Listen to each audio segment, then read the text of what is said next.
Finally all we imagine as light എന്ന ചിത്രത്തിൻ്റെ official OTT release തീയതി ഇപ്പോൾ പുറത്തുവന്നിരിക്കുകയാണ്. ആ ഒരു അപ്ഡേഷനാണ് എന്നൊരു വീഡിയോ ഭാഗത്ത്. വീഡിയോയിലേക്ക് മുൻപ് വീഡിയോ ലൈക്ക് ചെയ്യുക, ചാനൽ സബ്സ്ക്രൈബ് ചെയ്യുക. ഡിസംബർ മാസം ഇനിയും ധാരാളം ചിത്രങ്ങൾ OTT റിലീസ് ചെയ്യുന്നുണ്ട്. ചാനൽ ഭാഗം പരിശോധിച്ചാൽ നിങ്ങൾക്ക് കാണാൻ വേണ്ടി സാധിക്കുന്നതായിരിക്കും. ദിവ്യപ്രഭ, കന്നി കുസൃതി എന്നൊക്കെ പ്രധാന കഥാപാത്രങ്ങളായ ചിത്രമായിരുന്നു all we imagine as light. ചിത്രത്തിന് ഒരു മികച്ച അഭിപ്രായം തന്നെ സ്വന്തമാക്കാൻ വേണ്ടി സാധിച്ചിട്ടുണ്ടായിരുന്നു. ഏവരുമേറെ ആകാംക്ഷയോടെയാണ് OTT റിലീസിനായി കാത്തിരിക്കുന്നുണ്ടായിരുന്നത്.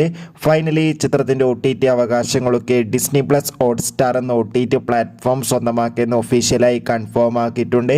ഇപ്പോൾ ഇത് ആ ചിത്രം ഈ വരുന്ന ജനുവരി മാസം 2-ാം തീയതി ഡിസ്നി പ്ലസ് ഹോട്ട്സ്റ്റാറിലൂടെ OTT റിലീസ് ചെയ്യുമെന്നും കൺഫേം ആക്കിയിട്ടുണ്ട്. എന്തായാലും ചിത്രത്തിൻ്റെ OTT റിലീസിനായി നമുക്ക് കാത്തിരിക്കാം.